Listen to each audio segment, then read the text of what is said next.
அஸ்ஸலாமு அலைக்கும் ஃப்ரெண்ட்ஸ். எனக்கு தெரிஞ்ச கஸ்டமர் ஒருத்தவங்க அவங்களோட ஹஸ்பண்ட்க்கு பர்த்டேங்கிறதுனால ஹாப்பி பர்த்டே போட்டு மை லவ் அப்படின்னு போட்டு கேட்டிருந்தாங்க. அவங்களுக்காக க்ரீம் அதிகமாக வேணான்னு சொல்லிட்டு சிம்பிளாகவும் நீட்டாகவும் பண்ணி கொடுங்க, ஆனால் டேஸ்ட்டாக இருக்கணும், பிளாக் ஃபாரஸ்ட்டில் வேணும் அப்படின்னு கேட்டிருந்தனால அவங்களுக்காக இந்த கேக் பண்ணியிருந்தேன்.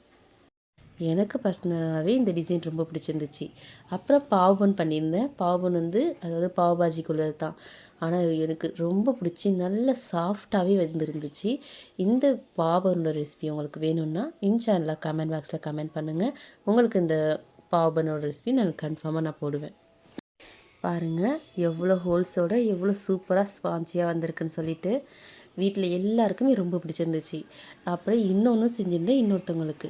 அந்த வீடியோவும் இதில் நான் சேர்த்துருக்கேன். இதில் கருப்பாக இருக்குன்னு பார்க்காதீங்க, வீடியோவில் கொஞ்சம் கலர் அது மாதிரி கொஞ்சம் அதிகமாக காமிக்குது, மற்றபடி ஒன்றும் இல்லை. இதில் பாருங்கள், இதில் கரெக்டாக காமிச்சிருக்கு. இது சூப்பராக அழகாக வந்துருந்துச்சு. அவங்களுக்கும் இதை நான் கொடுத்துருந்தேன். அவங்களும் இதை சாப்பிட்டு சூப்பராக இருக்குன்னு சொல்லியிருந்தாங்க. இது குட்டியாக ஒன்று செஞ்சுருந்ததுனால அந்த குட்டியை மட்டும் நான் உங்களுக்கு பிச்சு காமிச்சிருக்கேன், வேறு ஒன்றும் இல்லை. இந்த வீடியோ பிடிச்சிருந்துச்சுன்னா லைக் பண்ணி சப்ஸ்கிரைப் பண்ணுங்கள்.